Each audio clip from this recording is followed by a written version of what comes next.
we can transform the communities that we live, work, and play in, one relationship at a time. All right, guys, this is Jason Hyman at Real Link's office of Jason T. Hyman, and just wanted to come to you and give you some quick tips on buying real estate in the city of Houston, especially in the city of Houston. We had something happen in 3rd Ward recently, and it made me think about how can I help, different people that are buying, agents that are helping buyers, developers, investors.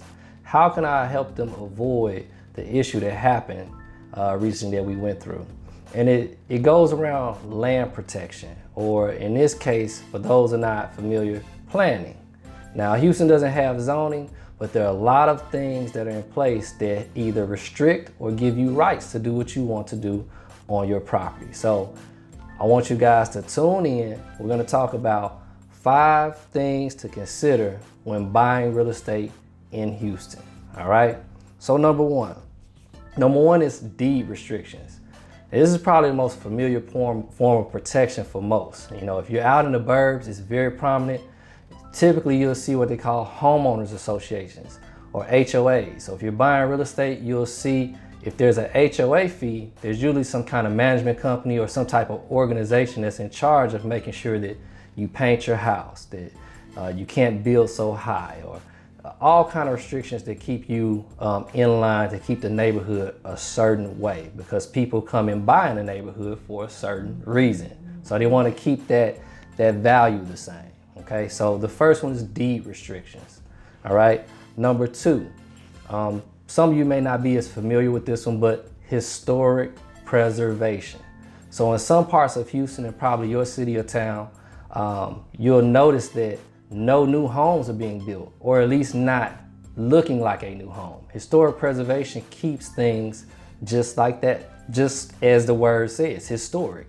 Okay, so it means if you buy in this area, when you change a window, if you change a brick, if you change anything, you have to find something that is similar or the same as what you changed out. There's no updating or anything like that, right? They want to keep it a certain way. And there's different places where you can find out if that area is historic, or ask your realtor. Okay, I'll put some stuff down in the comments for you, or in the captions for you, to help you find some of these tools.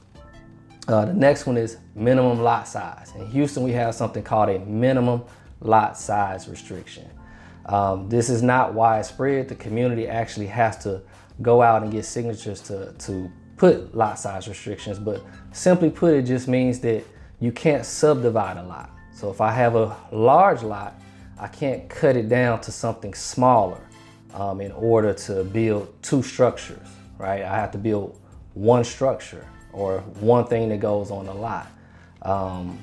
There's a lot of implications to that. So you'll see some communities nowadays, especially where there are no deed restrictions, they'll have minimum lot sizes. Again, your city has different tools out there to help you understand where you can do these things and where you can't.